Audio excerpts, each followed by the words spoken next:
start recording. Okay, we're live. It is Wednesday, January 28th. I can't believe that January's almost gone. A lot to share about the fact that we were not live last week, and I was in Davos, Switzerland, and so I'll talk about that. And we have a great guest today, and look forward to the conversation. But before we get started, let's have our own John Sibley Butler play some intro. I'm falling in love again. Never thought I would again. Never thought I would.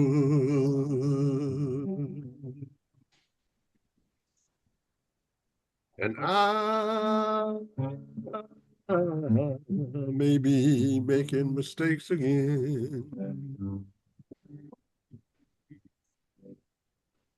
But if I lose or win, how would I know?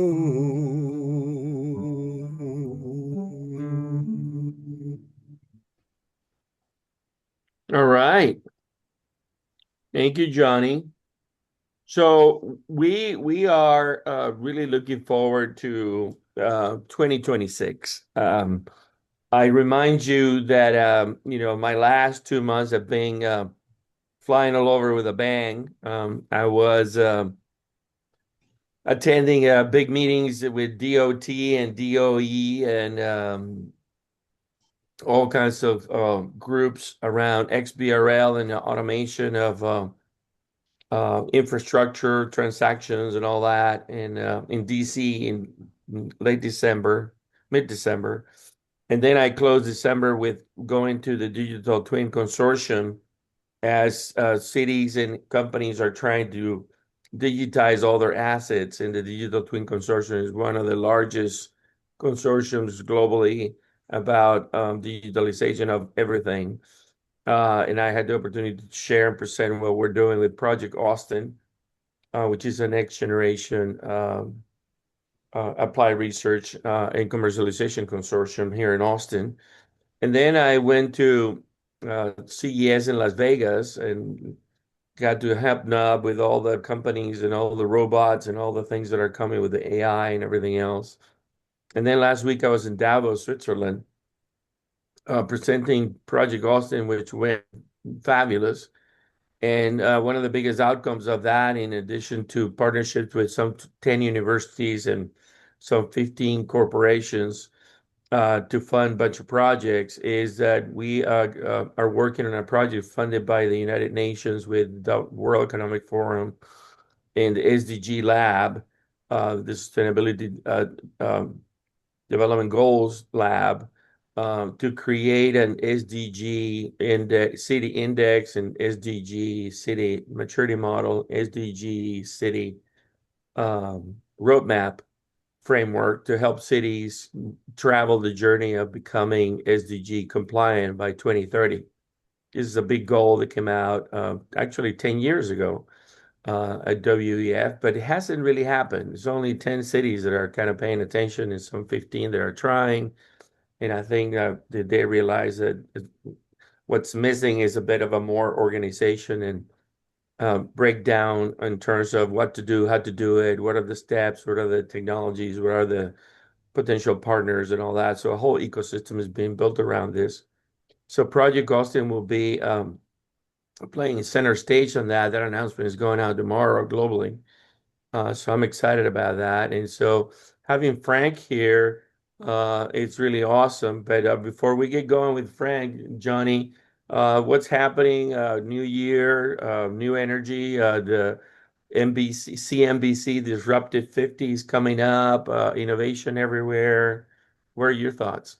Well, there's a lot. Let me just dovetail with Project Austin. Of course, with the state of Texas here, we're looking at the future, and in Austin, we're predicting there will be 8 million people between Pflugerville and San Antonio.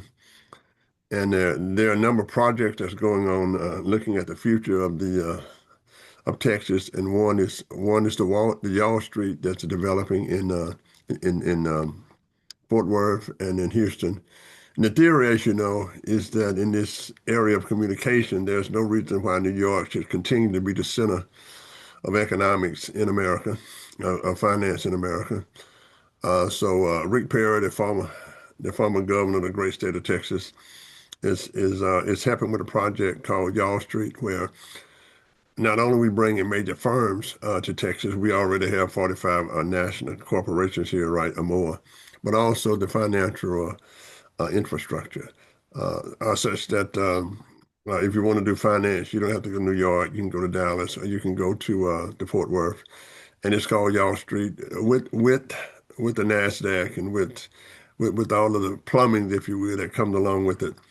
And the other thing, of course, is really getting, I would say, getting legs now. The fast trains between Texas cities, and then, of course, as you know better than me, the all connectivity between the cities and the creation of jobs. Excuse me. One of the things we're facing is the fact that you have to learn to really combine the new AI with individuals who would babysit the AI, much like an airplane. You don't fly an airplane. I'm old helicopter guy from Num, and pilots never did really. We had to fly those Hueys, right? But they don't really fly planes now, and it's going to be the same thing with AI. Tremendous amount of jobs will be lost, and in the entrepreneur class, which I study a lot, they're just saying we don't want to pay labor. So this is why you can see companies now with $1 billion and no employees. And I think we need to have discussions about that because it was the American board members who sent all of the manufacturing to China. So in a real sense, China now is the American dream. We made the decision with Freeman's book, The World is Flat, through board meetings to move the labor to China, and they have really taken advantage of it. And the final thing is, it's something that I want to do. I'm the foundation board, advisory board for my undergraduate alma mater, LSU Baton Rouge, and I think the college football stuff is out of control. And at my graduate school, Northwestern, I can't believe as much as they were dedicated, they just finished a huge, huge stadium, damn near $1 billion stadium at my other alma mater. But that's taken a lot of my time. But the big thing for America, I think, and if you look at the politics, it's getting kind of like the Boston massacre up there in Minnesota. And what we've concentrated on in Texas is job creation. We've created 4 or 5 the amount of jobs that's than any other country in America. And we think that what's given politically in New York, that we can draw major firms from New York, given the new mayor. And this is just an hypothesis. I haven't tested it, but we think we can just as we moved American Airlines out of New York to Dallas, that there'll be lots of firms that will move from New York to Dallas, the great state of Texas, to carry on their tradition of what they've been doing for years, and don't worry about the politics of New York. I haven't played any golf, playing a whole lot of guitar, and my next thing to do is send my Christmas gift to my distinguished colleague Lou Allen King, who turned me down. Llewellyn, what say you? I shall ignore Dr. Sibley Butler's last remark. He has chickened out and not sent the promised gift. Every day I check the mail to see if it's arrived. See, I live in an apartment building and there's a place they receive parcels. I wondered whether somebody had waylaid this wonderful thing and eaten it as it's comestible, and it won't have a long shelf life. We live in a time of dichotomies. There are dichotomies everywhere. For example, we are very divided in almost every aspect today of our national life. Our international relations are very precarious. Our domestic situation would appear to be precarious, at least it has been this last 2 weeks. And the problem with that is we don't look to the future. And the future is very unclear. We've got the powerful intervention in our society of artificial intelligence. What will it do? What will it mean?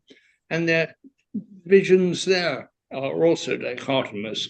There are those who believe it will increase productivity and lead to a period of untrammeled wealth. And there are those that believe it will absolutely destroy so many jobs that we'll be in a parlous state.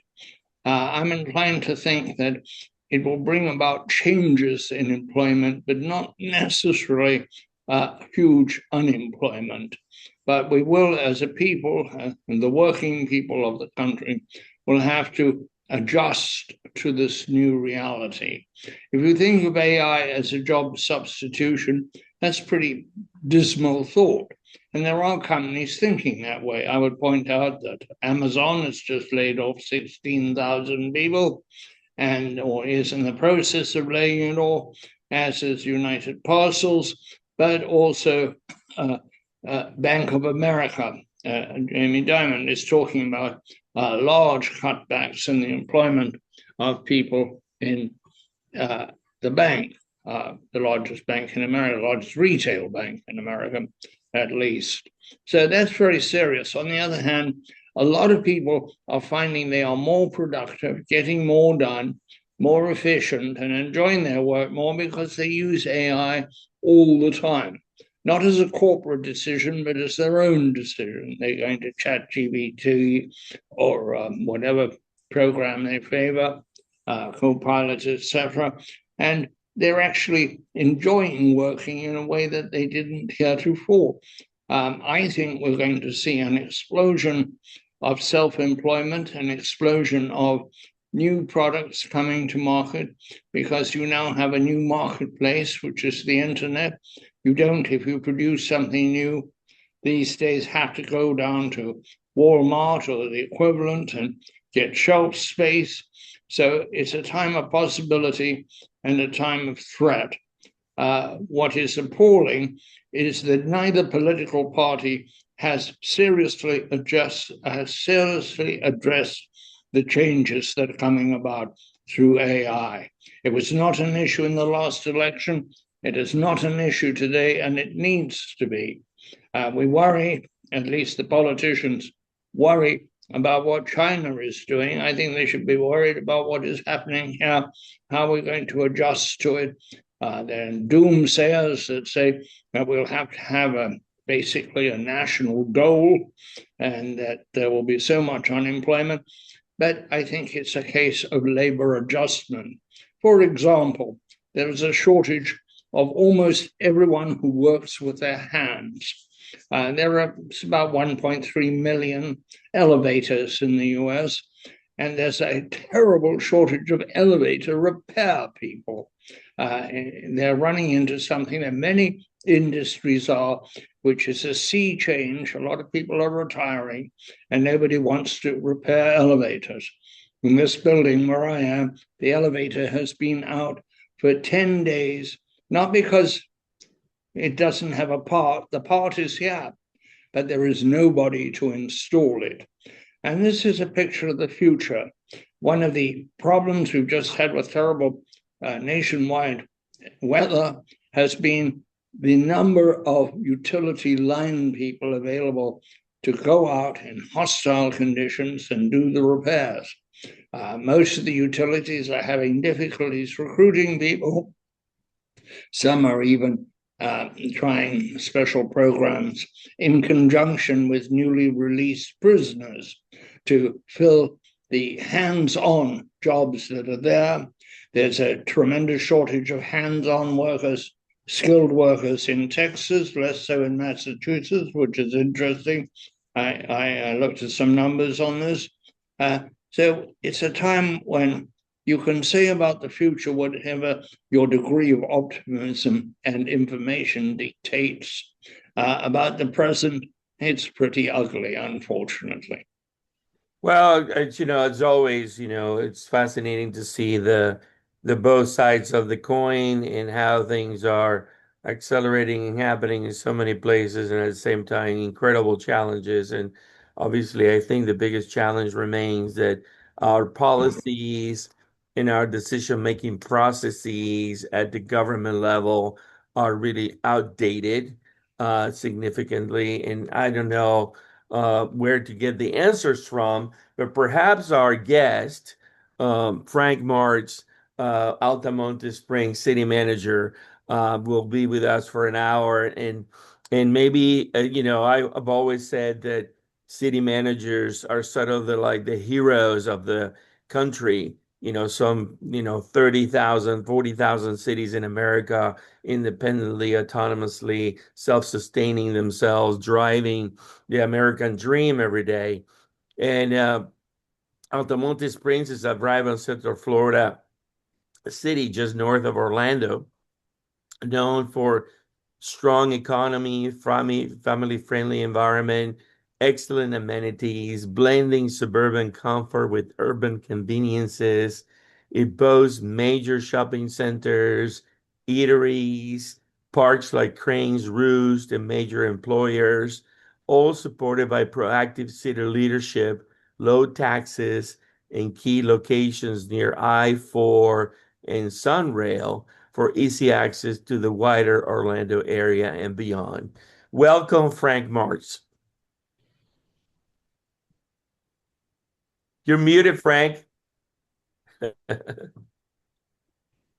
Sorry, I muted myself because I had my own rolling dialogue going on while you guys were doing your intros, which I really appreciated hearing. Absolutely. Well, welcome to the program, Frank. I don't know that many people really know about, Altamonte Springs in particular, but they surely know about Orlando. And I keep telling folks that a great part of the formula success of the US is this notion of a big hub and then a metroplex around it.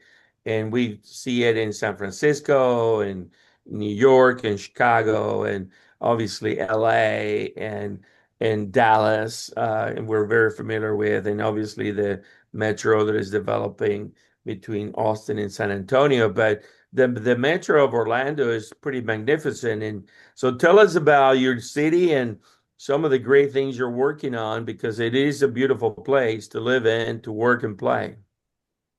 Well, I really appreciate being here.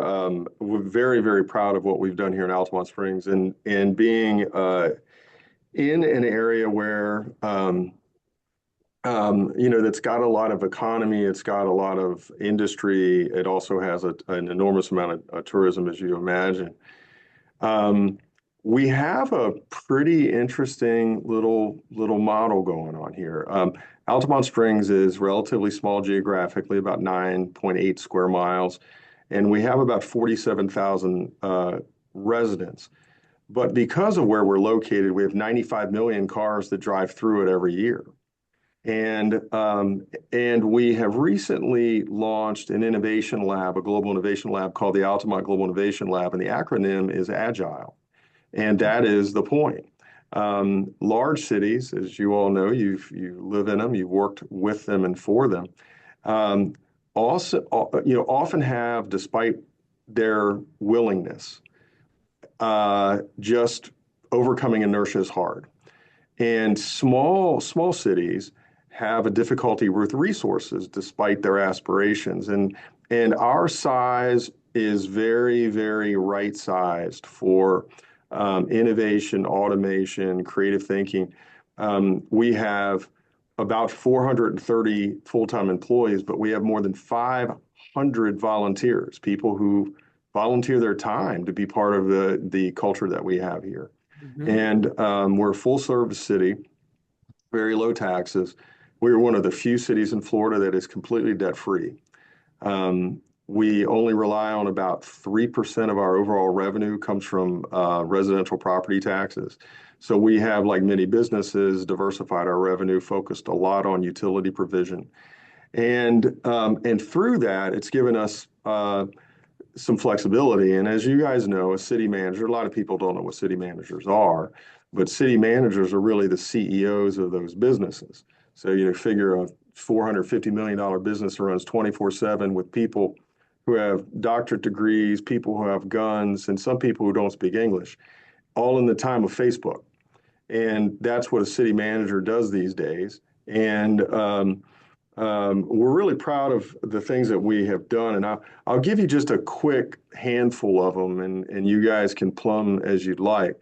But our city, many, many years ago, before I became the manager, before I even came to the city, recognized the need to use resources more creatively and built one of the first dual water wastewater systems in the United States. And from that, we started producing reclaimed water.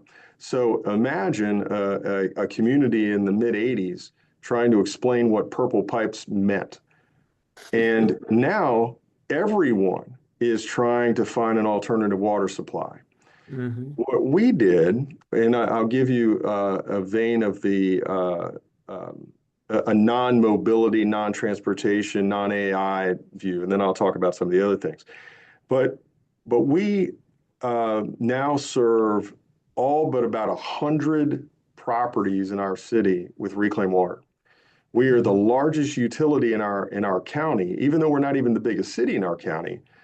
If you took all the wastewater plants in our county and combined them, they'd be smaller than our plant. And we are currently only using 50% of our plant. Our plant was built at the same time, but in two pieces, which allowed us to become 100% efficient by using half of our plant. So as we start to grow our utility users, and that's what that really means is others start to need the demand for alternative water, we can start to activate the other half of our plant and still achieve the efficiencies that we are able to achieve now. By having all of this reclaimed water and by having America recognize that it is an important resource, we started looking at other opportunities. So we approached our state DOT and we kind of got into a scrap with them and said, they were about to condemn about $45 or $50 million worth of property in the center of our city. And we said, no, hold on a second. There's a better way to handle stormwater from an interstate. And of course, DOTs all over the country, there are 50 of them, and 51, I'm counting DCs. And they are used to managing projects the way they manage projects. So what we did is we met with the state and said, listen, I think we can save you the cost of expensive condemnation, save you the cost of maintaining retention ponds. They're not very pretty because, of course, we didn't want those. So what if we took your stormwater off of the interstate here in Altamonte Springs and we turned it into reclaimed water? So we reconditioned a water plant and built a force main into another city, actually into another county. And now we contribute about 1 billion gallons of alternative water supply simply by being willing to, get smart people on board here who can have the capable conversations with the state. I handled a lot of the political stuff, but we had really great engineers who were able to explain to the other engineers. And then the state came back to us and said, okay, turning reclaimed water into drinking water, what do you think? Now, you can do it. Everybody knows how to do it. With reverse osmosis and heavy filtration, and you get a byproduct from RO, as you guys know. So their challenge to us was, can you do it without reverse osmosis? And we did. We built a project. We designed and built a project, actually designed the project, and our employees built the project as a demonstration called Pure Alta. And we take reclaimed water and turn it into drinking water without reverse osmosis. It eliminates the byproduct, the filtration product, but it also eliminates the expensive electric that's necessary to force that process to work. It uses activated charcoal ozonation, and then we blast the non-organics with UV radiation and break the molecules up so that they become inert. And it worked. We won, little Altamonte Springs, which is about this big, we won an international water award in Tokyo, Japan. We beat 45 other countries, including China. And it is, in the way we built it, aside from its performance, its chemical performance, we also built it to be a one-to-one scalable model so that we can hand the plans over to another to a government, a county government, a state government, other countries that are looking to create what's called finished water without having the demands of an electric grid to support it. And they can build it in a one-to-one diametric. So if they need 10 times the amount of water that we produce, they build a 10 times bigger facility. And we've around that, you guys might enjoy this. I start a lot of my speeches with this foreboding thing, we're all going to die. And the point is, how responsible are we being with ensuring that our life's work continues and when we're not here? So around those pieces of infrastructure, we built what we call the Altamonte Springs Science Incubator, and we've had 35,000 middle and high school students come through that program. We give away college scholarships for STEM students. And we want them to engage with this technology. We want them to understand it's not a scary thing. There is going to come a time where finished water from reclaimed water will be used as potable drinking water someplace. And what we want is to engage with students early so that they may not be technologists, but they will be residents. And when we get to the point where we need to do something alternatively with water, they're not at all afraid of what they're hearing because they've heard it before. Sure. And we partner with the school system to do 4-credit classes to teach kids how to become wastewater treatment plant operators. In fact, our high school students do better on the exams than the adults do. and as we start to look at how do we create, again, this notion of we're all going to die. So we need to figure out how to sustain the work we're doing.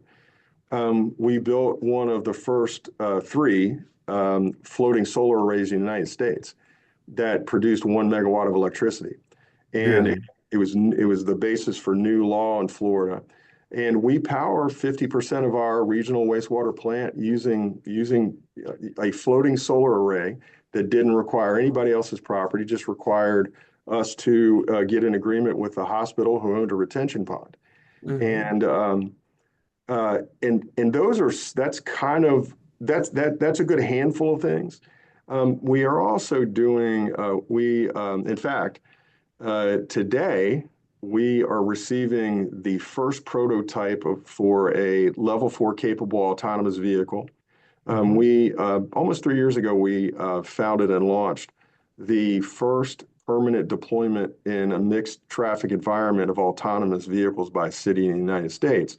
And in a couple of months, the vehicle that is showing up here is a Turkish. It's a Turkish company that's got an American presence, and we will start doing the burn-in for a level 4 capable autonomous vehicle.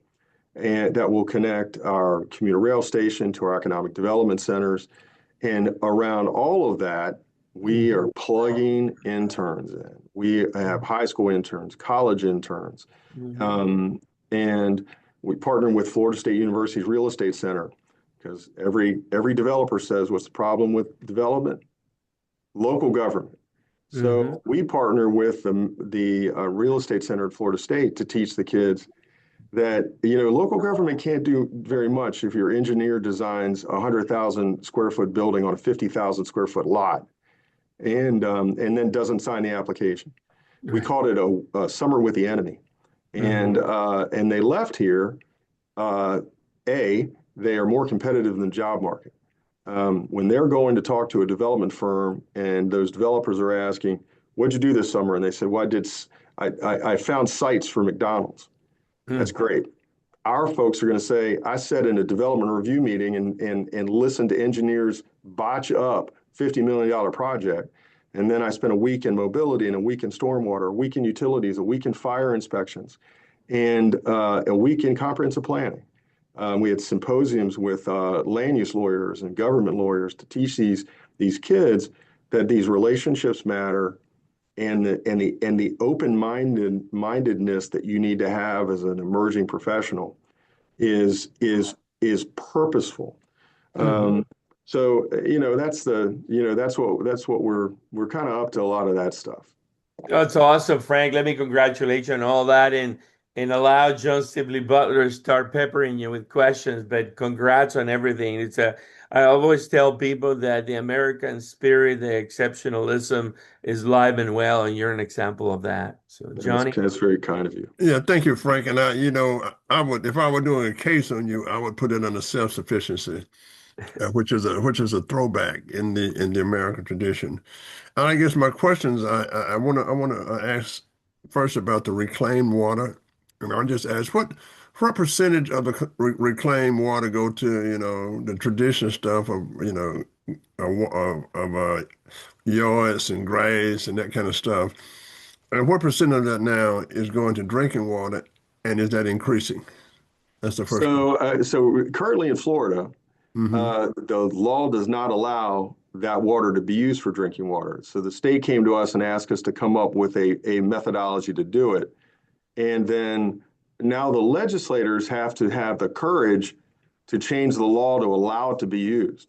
So we did several years of testing to ensure that it works, biochemically it works, that it is safe. It literally it meets Florida drinking water standards. So none of it's being used for potable water, simply because I don't think we found the right legislator that's willing to walk up that hill. However, what I will tell you is that while America, or well, Florida at least, may not be evolved enough to embrace that, there are countries around the globe that are desperate for clean water. And so we do meet with a lot of countries who are interested in having a challenge with the expense of our reverse osmosis enabled water. So we're what's the right way to say this? We are sitting on a diamond that has yet to be mined, and there's no such thing as being too early. And Yeah. But let me give you another hypothesis. sure. Other hypothesis that the golf industry is so strong in Florida that they would rather put the water on the golf course than to than to enhance the water of drinking water. That's just my hypothesis. What's kind of funny about your hypothesis? In Florida, a lot of golf courses are closing, and the Yeah. reason they're closing is that it has become so expensive to maintain the golf courses. The irrigation part of it is expensive, but they're also finding, and I think Llewellyn mentioned this, I think in great detail about the ability to find people who actually do work. Managing and maintaining a golf course in Florida has become so expensive from a labor standpoint that that until there's widespread deployment of autonomous maintenance, they're probably not going to come back. And with the housing demand in Florida, one of the economic features is really is jumping out at everybody. You have dozens and dozens and dozens of beautiful rolling landscape, and in Florida there is an affordability crisis. So there is not enough housing stock. Forget affordable, just enough. Yeah. So a lot of golf courses here, to be honest with you, John, those are being converted into housing opportunities. Yeah, I understand. We just had in my club, I've been a member for 40 years. I was a founding member. We just had an 81 million capital call, and we tore up the whole thing to redo it. So, but let me ask you another Wow. question here. Yes, sir. Now, I know that you are, in Texas, if you were that close to Orlando, we would just take you over. We don't allow small towns in Texas to be to be their own. We just reach out and incorporate Great Hills, incorporate Westlake, incorporate. We might go up and get Temple if you're not careful. But my question to you is this: let's talk about the technology that allows you to sit on a platform in your great metropolis there. And also Orlando sits on a platform. And there's other communities around you that sits on a platform. And the old professor is going to make the assumption that that place is insignificant now. It doesn't mean, it doesn't matter except that where we live. What kind of interactions are you having with the smart city concept, the sharing of things with Orlando, the sharing of ideas with Orlando? I know that I was on a group here for 20 years in Austin, Texas, and it was composed of representatives from all of the surrounding cities. And we discussed everything from highways. And of course, all of those surrounding cities that wanted to reject being associated with Austin. I'm from a town just north of New Orleans, across Lake Pontchartrain, and they want to call me the North Shore now. I said, no, we're Coverton, we're Slidell, we're Franklinton, we're not the North Shore, or you just live on the North Shore. So it was called the Austin Area Research Council that I was on. Mhm. So how do you handle that, given the new technologies and the smart city concept, and the fact that you're going to be one with the smart city concepts as people go from your city to other cities, but more importantly, how can your city bring in revenue by interacting with other cities in the smart city connectivity? Well, your question is timely because before I logged on to this podcast, it's actually what I was doing. Um, so the Altamonte Springs has founded what's called the Altamont Global Innovation Lab. And even though we're small, we're pretty mighty. We have reached out to every government in our county, all 7 cities, our county government, our public school system, our public university, and we have an international airport here. And all of those governments are members of what we call Agile, small but agile. And we have about 41 private sector partners that are deploying at scale innovation projects. We have a company that's from the United Kingdom that has that opened their first United States office through our lab. And what we're doing, and we do this with Orlando in a couple of different contexts, what we do is we say, look, if you're a taxpayer or a resident, you don't know where your city line is. What you know is that this is my community, and you don't know where the jurisdictional lines are. So what we want to do is put a lot of people around the table, share every piece of innovation that we do, every idea that comes across our plate.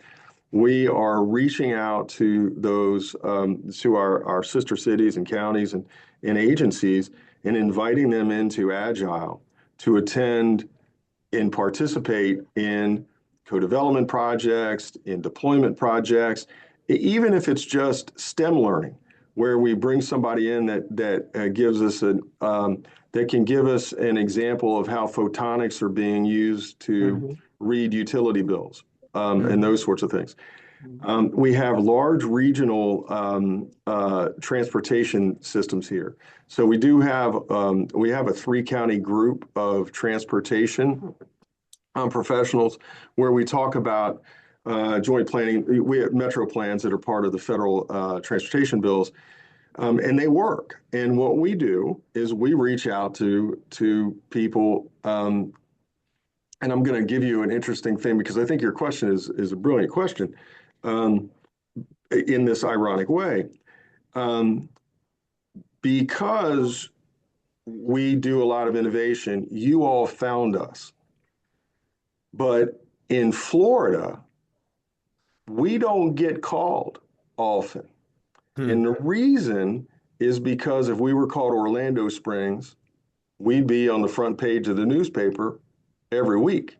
But because we are not, media markets develop in different, for their own purposes. What we have to do is we have to explain to larger governments that you're not humbling yourself to partner with the city. What you're doing is you are jumping into the same pool, getting wet at the same time, and hopefully we all start to swim in the same direction. And so the ironic nature of your question is we are doing all those things, but we have to overcome something in addition to that, and that is when we say we'd like for you to join our innovation lab. It's, some folks have to get over the ego of why are you doing it and not us doing it? Absolutely. And and I will give you an example because I think it is a really good one. We partner with a company called Causeway. It's a UK based company that does connected vehicle and work zone safety software. And what it does is it allows a worker out in, that's doing, fixing a pothole, to indicate through LiveLink software in real time that this part of a roadway is going to close. It's going to be closed for some period of time. And then that information gets API'd out to, Waze and Google Maps and your onboard technologies. Your onboard technologies start to figure out ways around that closure. That keeps workers in those work zones safer, but it also allows you to journey plan. You just need to be willing to use your onboard technology. And that company the state of Florida did a state proof of concept. We did a city proof of concept. We presented at ITS America and a couple of other forums. But it is only so good as you get to Altamonte Springs. But all of our surrounding partners, if we all did a countywide pilot and we all were doing this, then all of our residents would be able to get around all of our county and have an understanding of what is closed, when it's opening, and the technology that most people don't know how to use will dynamically route them around closed roads. And why is that important? Because at the end of the day, I go back to, we're all going to die. So time is the greatest thing we can save, not money. Time. So if we can give people back their time, if we can take stress out of their mobility moments by knowing that, we've all gotten stuck on a road and we can't get off the road and we're just here and we don't know why it's closed. And we get there and we find out that local government's closed a lane. Okay, if your technology was informed that lane was closed, you wouldn't have been on that road in the first place. Right. Your technology would have routed you. So we are working and literally I'm working on it today. A framework for all of my counterparts to make some decisions. Do you want to sit on the sidelines or do you want to get in the pool? And do you want to swim in a direction? And if you don't have the courage to pick the direction, we've got a direction, and we do a lot of culture building here, lots of it. And when I speak to our employees, I say to them often, people talk about vision, and people think vision is a destination. It isn't. It's a direction. It's a journey. And what we're trying to do is imbue other local governments with the same enthusiasm and enthusiastic curiosity that we have. And hopefully we'll be able to grow from the center out. And I think one of the smart cities challenges, I'm on some think tanks that discuss a lot of that philosophically from policy standpoints, and also from, the tactics of how you deploy it. One of the challenges of smart cities is the branding of it all. Smart city has become trite. It's become, the phraseology doesn't convey the meaning any longer. But one of the challenges for smart cities is that that you have to be able to communicate the why. From technology standpoints, you have to be able to communicate the why. What's the human interest in even something that's just wholly technological?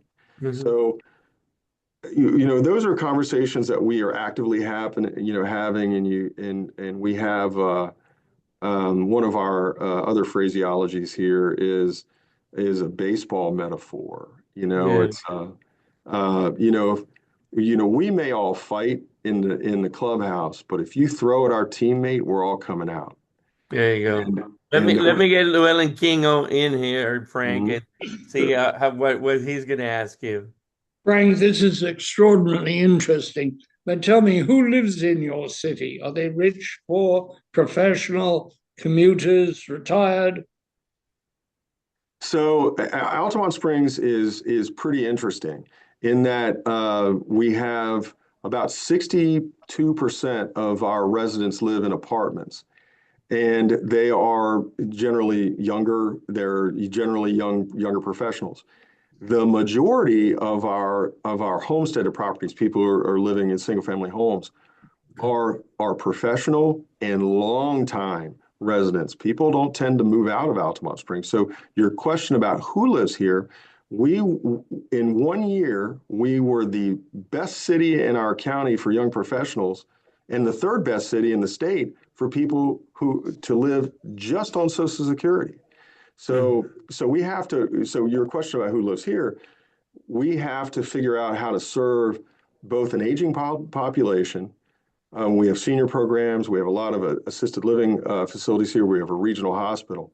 We also have to figure out how do we serve younger professionals who have different needs, often different mode choices, and in the process of doing that, serve 95 million people driving through us a year, Llewellyn. So when we engage, we did a demonstration for AV, and one of the riders was 99, and he had seen us on TV, and he said, "I never thought I'd live to see something like this." And it gave him, who he wasn't able to drive any longer, it gave him the opportunity to engage in the economy. So your who really goes to our why of service. You've got this hugely creative small city with a lot of technology, by any definition, a smart city. But what are the downsides? What are your problems? What is it that isn't working that you wish were working? So, all cities in Florida are subject to our legislature, and there are discussions of property tax reform.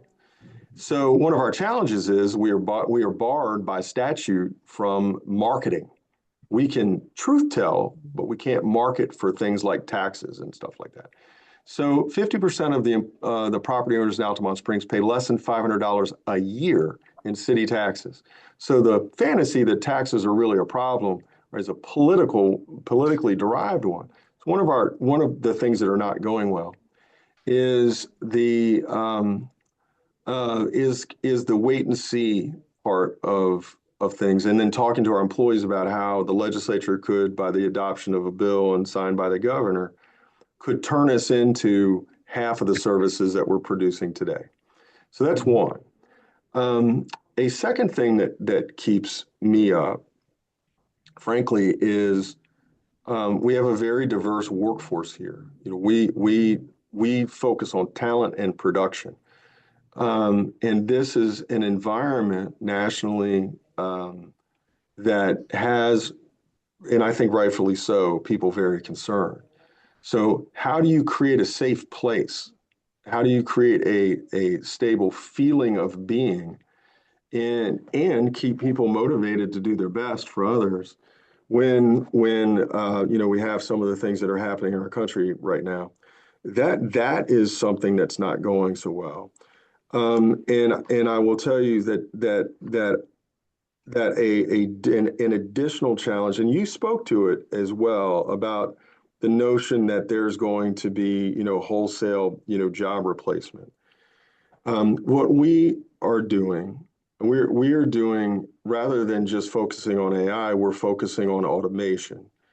And what we're doing is we're trying to express, if you can automate 25% of your job, you get 25% of your day back to create something that doesn't exist or perform something you're not getting to.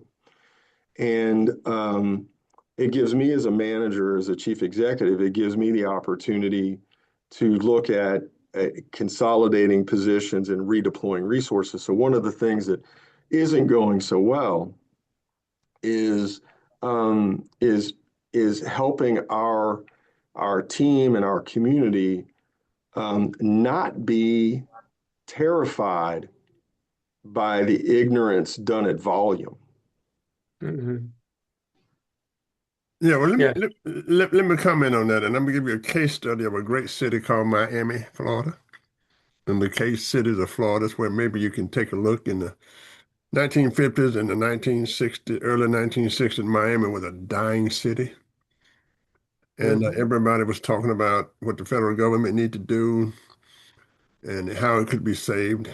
Well, Castro had a little revolution, and he said there will be a new Havana, but that new Havana happened to be Miami. That's right. There's a great book by Alejandro Portes entitled Latin Journey, one of my colleagues from Princeton University.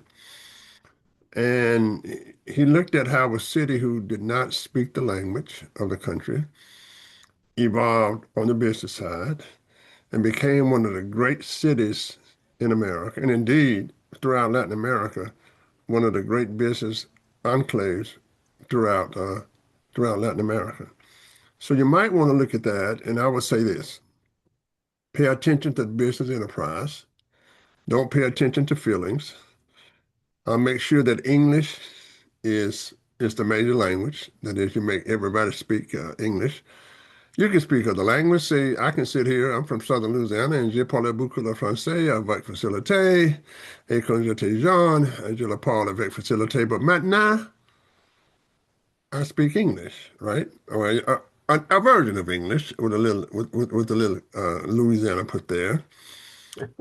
And I think when you look at what's happening in the country today, your strongest cities, and this is why New York City is so strong. Hmm. Your strongest cities would be letting immigrants create their business enterprises. Hmm.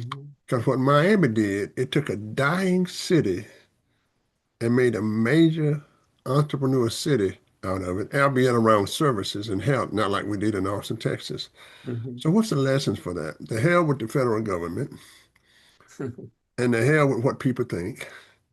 Take your city, make them Americans in the largest sense of the word, the English language, the American culture, while all the time keeping Mardi Gras, gumbo, and crawfish Hmm. and LSU football.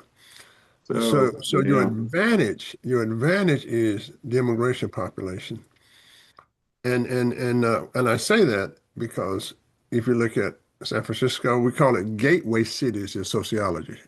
That's been studying this for years. Whether it's Rome and etc. And these gateway centers became centers of, Boston. It became centers of high tech. So I say this: get an entrepreneur program. And I don't know, I haven't looked, but I'm sure you have language problems because I think when you say diversity, you're talking about diversity in language, not necessarily diversity in race. But I would say make that the center of entrepreneurship.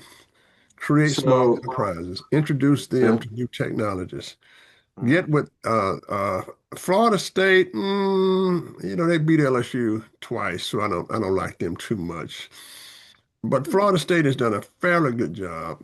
No, but he has University of Central Florida, which is doing even better than Florida State. So, Well, it's yeah, University of Central Florida. I'm talking about major research universities, and put in uh, some entrepreneur programs for the newcomers. Make yeah. English a priority, and of course, you can still have your days when you celebrate that tradition of wherever they come from.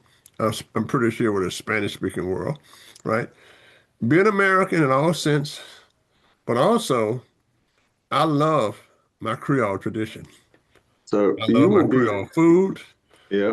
I love all of that, and I can I can go home and eat all the food and all the gumbo, crawfish, etouffee, and talk about how bad food is in America. Yeah. What do you think, So Frank? What so do you think, so Frank? So you'll So be my happy to question is, what are know. you doing in that area?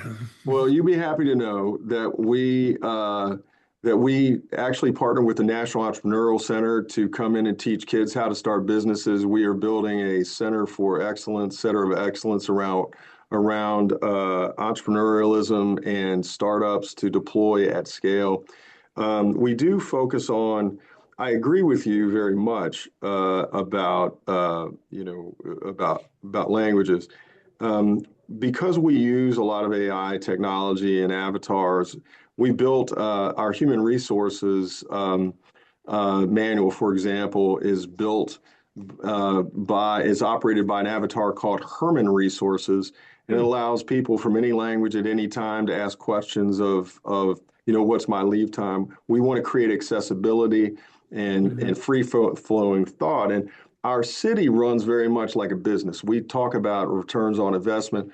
When we partner with companies, we have never, in fact, well, I take that back. We have given one economic development incentive in 35 years, and that company actually didn't use it. So what we try to do is we try to, see what our resources are, where we can where we can partner in right ways. But the entrepreneurial aspect of the way that we run our city is unique. You all have heard of Uber. We were the first city in the world that Uber partnered with. And because I'd done an algorithm for demand response transportation in 2000. And the Uber folks showed up and we started doing, we're starting to put together our program. And the Uber folks told us we needed to slow down, that we were going too fast. And I also will offer, my wife is from New Orleans, and I've been told that it's not a pecan, it's a pecan. It's not New Orleans, it's Nolans. No, c'est bon comme ça va. I'm glad she got you straight, and I'm really mad that she didn't marry somebody from Louisiana. You really made me mad now.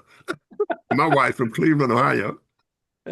So I've been indoctrinated in the notion of what gumbo is supposed to be and what I thought it was. Yeah, and let me just reiterate what I said about the federal government. I don't want to sound too Texan, that really rather to succeed from America than to work with America. But what I'm saying, when we noticed how great Miami was coming, not based on federal policy, but based on the will of the entrepreneurs, they created something called the Cuban Enclave there, which is documented in Portes's work. Then everybody wants to help out. I did a company called Glowfish, and I grew all of my fish for our going to Orlando. And you have the biggest producer of all kind of fish, fluorescent fish, and I chose a company there to grow all of my fish. And the efficiency was so great. But I think that one of your advantages is the newcomers and their entrepreneur spirit. Sure. And that's what made Miami what it is today. Yeah, I have some experience in Miami. When I was playing professional baseball, I lived in Miami for a time. I was down there during Hurricane Andrew. And what's interesting is natural disasters provide interesting opportunities as well. And so I lived in Coral Gables and Dadeland, if you know the areas at all down there. And one of the things that is that we've been able to do here, which I'm particularly proud of, is we've been able to create land use and zoning opportunities as opposed to just regulations, and which has allowed developers, private sector investment to not feel like you just put them in a shoebox. And we really are open-minded in that regard. What's best for a community often isn't just what it looks like, but what opportunities in terms of jobs, how much shorter can you make trips for people, which is another way of saying, giving people time back. Llewellyn, final question and parting thoughts. No, I just wanted to say that, Frank, we've had a lot of very smart people on here, but I found your presentation to be one of the most interesting, right at the top. Interesting Wow. ideas, interesting approaches, great technology, an entirely different take on the civic responsibility of a city. And I think that's very stimulating. Thank you. Oh, wow, that's high praise, and I do appreciate that. And part of the covenant, Llewellyn, is we are ready, not just being on a podcast like this, but talking to the three of you in other venues and figure out how we can have these kind of conversations. And then frankly, how can I leverage you all, and how can you all Sure. leverage us? Sure, absolutely.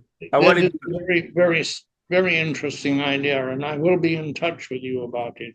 Please do. I want to share real quick for our viewers and the recording here on my screen.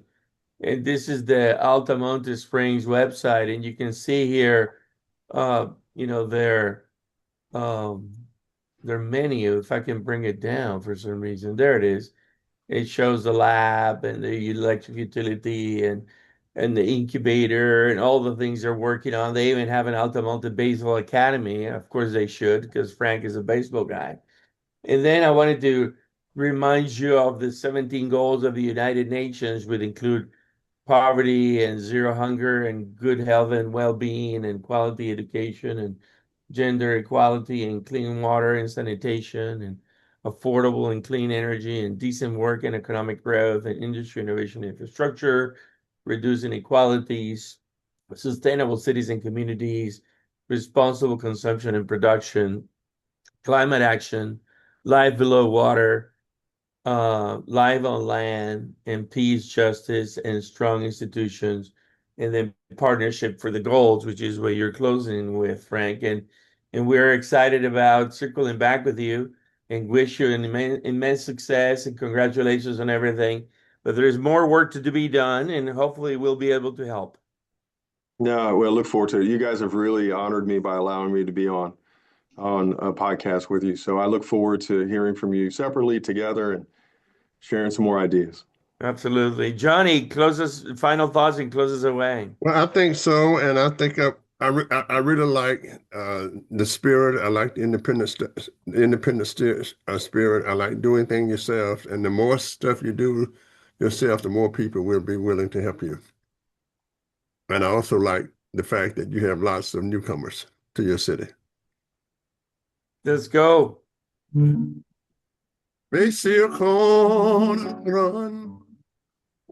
je vous fais une lettre. Quand vous direz peut-être si vous avez le temps.